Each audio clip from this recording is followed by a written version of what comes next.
چلیں ایک شادی کا منظر سوچتے ہیں، ہر طرف خوشی، جشن اور رسومات کا ماحول۔ لیکن کیا ہو اگر یہ تقریب ایک بالکل غیر متوقع موڑ لے لے؟ آئیے اس کہانی کا حصہ بنتے ہیں جہاں ایک نکاح خانے نے صرف ایک سوال سے سب کچھ بدل کر رکھ دیا۔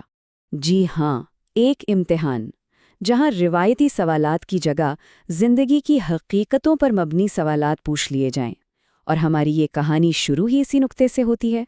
تو کہانی کا آغاز ہوتا ہے ایک بالکل ہی غیر متوقع سوال سے، جو ایک متبادل مولانا اپنے خاص انداز میں پوچھتے ہیں۔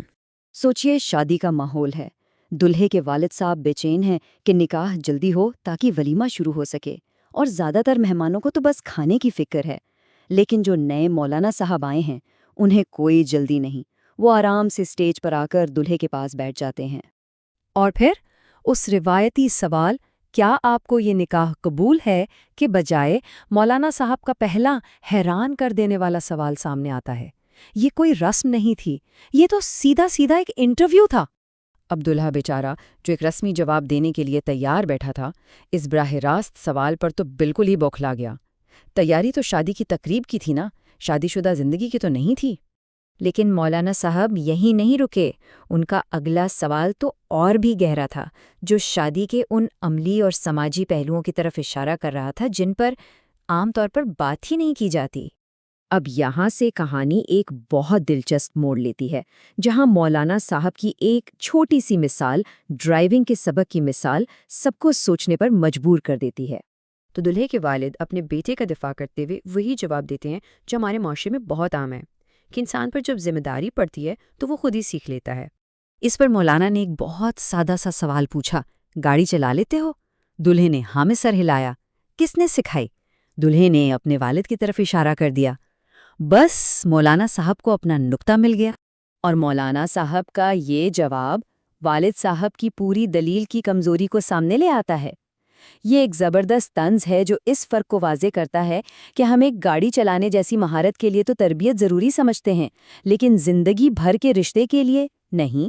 ذرا اس فرق پر غور کریں۔ ایک طرف ہے گاڑی چلانا سیکھنا، جس کے لیے باقاعدہ استاد ہے، پریکٹس ہے، قوانین سکھائے جاتے ہیں، اور دوسری طرف ہے شادی، جو اس سے کہیں زیادہ پیچیدہ معاملہ ہے، لیکن اس کے لیے کوئی رہنمائی نہیں، بس ایک امید ہے کہ سب خود بخود ٹھیک ہو جائے گا۔ نکاح تو ہو گیا، اب وقت آتا ہے رخصتی کے جذباتی لمحے کا، اور دلہن قرآن کے سائے تلے اپنے نئے گھر جانے والی ہے۔ لیکن یہاں بھی ایک اور رسم پر ایک اور سوال اٹھنے والا تھا۔ یہ لمحہ بہت ہی علامتی اور جذباتی ہوتا ہے نا؟ قرآن کا سایہ برکت اور حفاظت کی علامت سمجھا جاتا ہے، لیکن مولانا صاحب اس رسم کو بھی ایک گہرا معنی دینے والے تھے۔ رخصتی کے عین اس لمحے مولانا صاحب دلہن کے پاس جاتے ہیں اور ایک اور غیر متوقع لیکن بہت ہی گہرا سوال پوچھتے ہیں، اور یہ سوال صرف پڑھنے لکھنے کے بارے میں نہیں تھا، یہ اس کتاب سے اصل تعلق کے بارے میں تھا۔ اور جواب واقعی دل ہلا دینے والا تھا۔ صرف دلہن نے ہی نام سر نہیں ہلایا، بلکہ دلہے نے بھی شرمندگی سے اپنی نظریں جھکا لیں۔ جس کتاب کے سائے سے برکت لی جا رہی تھی، اسے پڑھنے کا علم دونوں میں سے کسی کو نہیں تھا۔ اس موقع پر مولانا صاحب نے ایک بہت ہی زبردست کام کیا۔ انہوں نے قرآن کو سر پر سایہ کرنے کی رسم سے نکالا اور سیدھا دلہن کے ہاتھوں میں تھما دیا۔ یہ ایک پیغام تھا، ایک واضح پیغام کہ برکت سائے میں نہیں بلکہ اس کتاب کی تعلیمات کو سمجھنے اور اس پر عمل کرنے میں ہے۔ تو اس پوری کہانی کا اصل سبق کیا ہے؟ یہ ہمیں رسم اور ذمہ داری کے درمیان فرق کے بارے میں کیا سکھاتی ہے؟ دیکھیں، اس پوری کہانی کا جو مرکزی خیال ہے نا، وہ یہی کشمکش ہے۔ کیا ہم صرف رسموں کو دکھاوے کے لیے نبھا رہے ہیں، یا ان کے پیچھے جو اصل معنی اور ذمہ داریاں ہیں انہیں بھی سمجھ رہے ہیں؟ مولانا کے سوالوں نے کئی چیزوں کو آمنے سامنے لا کھڑا کیا۔ ایک طرف شادی کی ظاہری شکل و صورت، دوسری طرف اس کا اصل مقصد۔ ایک طرف قرآن کے سائے کی علامتی برکت، دوسری طرف اس کا بنیادی علم۔ ایک طرف صرف روایت کو پورا کرنا اور دوسری طرف اس کی اقدار پر اصل میں عمل کرنا۔